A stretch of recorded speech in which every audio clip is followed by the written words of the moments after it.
Olá, professor Temístocles Telmo.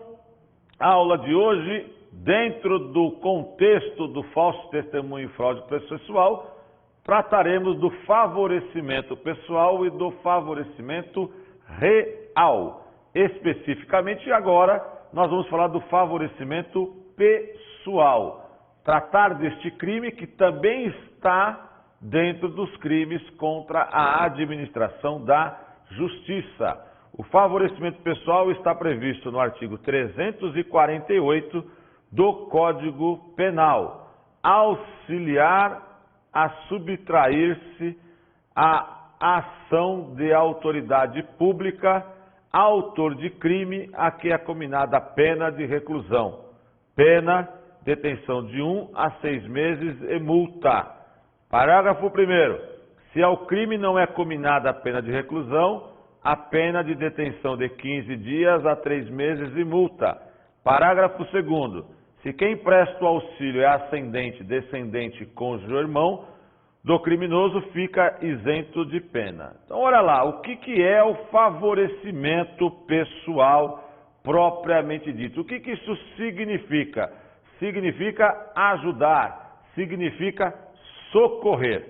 Essa ajuda em prestação de auxílio deve ser dirigida no sentido de fazer com que alguém se subtraia à ação da autoridade pública, ou seja, aquela que, de alguma forma, seja a legitimada a determinar ou a proceder à captura do autor do crime, por exemplo, delegado, promotor de justiça, juiz de direito, e não o faz.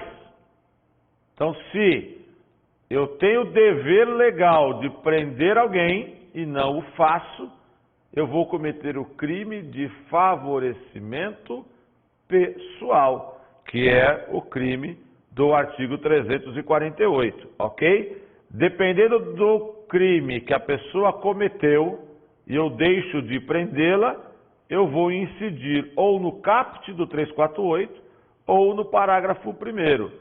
Se quem deixar de fazer a prisão for descendente, ascendente, cônjuge, irmão do criminoso, será isento de pena, como vamos ver adiante. Pressuposto para o cometimento do favorecimento pessoal é a prática de um crime anterior pela pessoa que será beneficiada, ok? Então é a prática de um crime anterior pela pessoa a quem o agente auxilia a subtrair-se.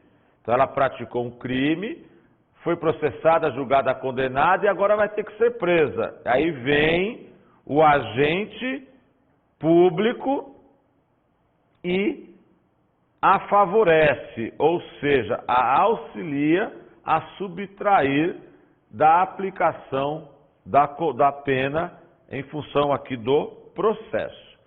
Não prospera o intento de desclassificação do delito de roubo para o crime de favorecimento pessoal real, uma vez que os tipos penais dos artigos 348 e 349 do Código Penal referem a atos praticados ao cometimento do delito.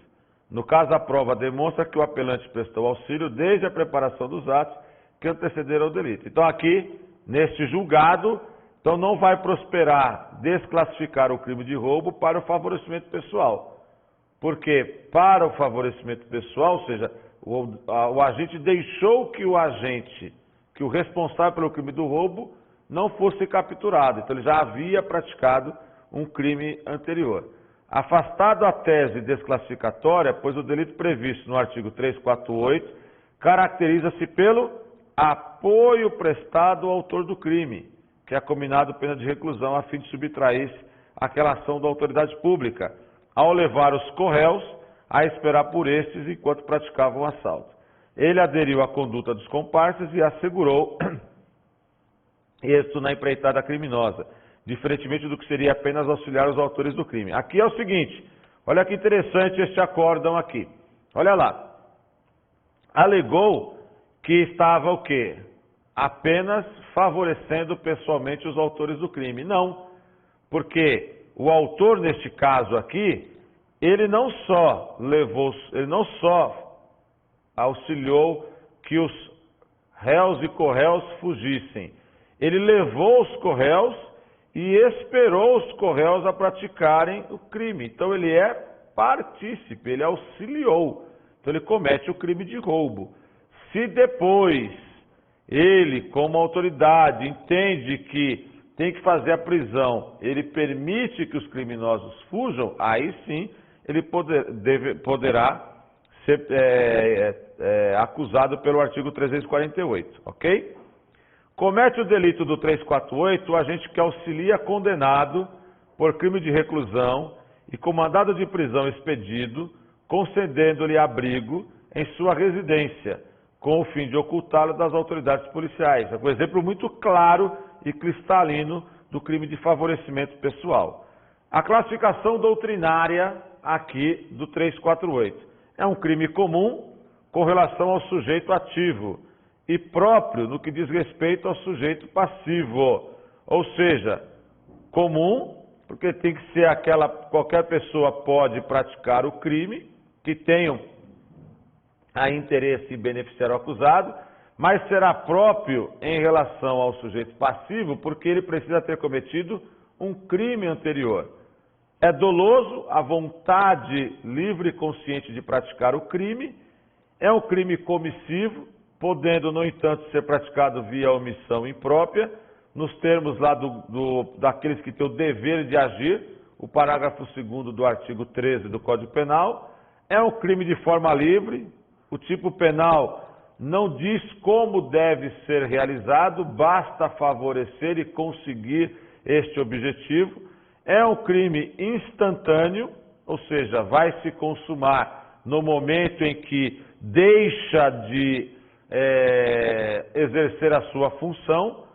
É um crime monossubjetivo, apenas um agente a lei exige para a prática do crime, podendo ser praticado por mais de uma pessoa, mas a lei exige apenas um. É um crime plurissubsistente, porque tem vários núcleos do tipo que não necessitam ser cumulativos para a consumação, e é um crime transeunte porque não deixa vestígio. O sujeito ativo e o sujeito passivo, qualquer pessoa pode ser sujeito ativo, o sujeito passivo é o Estado, lembrando que diz respeito à administração da justiça.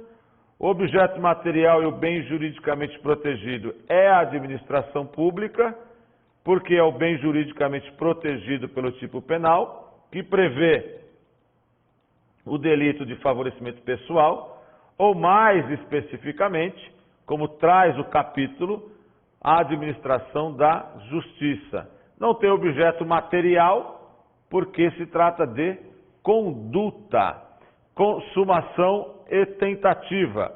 O delito se consuma quando o agente efetivamente presta o auxílio necessário para que o autor de crime se subtraia à ação da autoridade pública, sendo necessário o sucesso do referido auxílio, pois caso contrário, o delito poderá ser reconhecido como tentado. Então é um crime que admite tentativa por circunstâncias alheias à vontade do agente, ele não consegue prestar o auxílio e o autor não consegue se subtrair da autoridade pública, ok?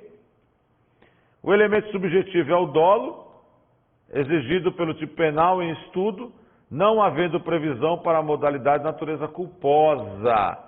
O agente que oculta a arma de fogo utilizada em crime anterior não pratica o crime previsto no 348 do Código Penal, favorecimento pessoal, mas incorre nas penas lá do artigo 14 do Estatuto do Desarmamento, que é a Lei 10.826 de 2003, tendo em vista a ausência de dolo para o favorecimento pessoal do assaltante.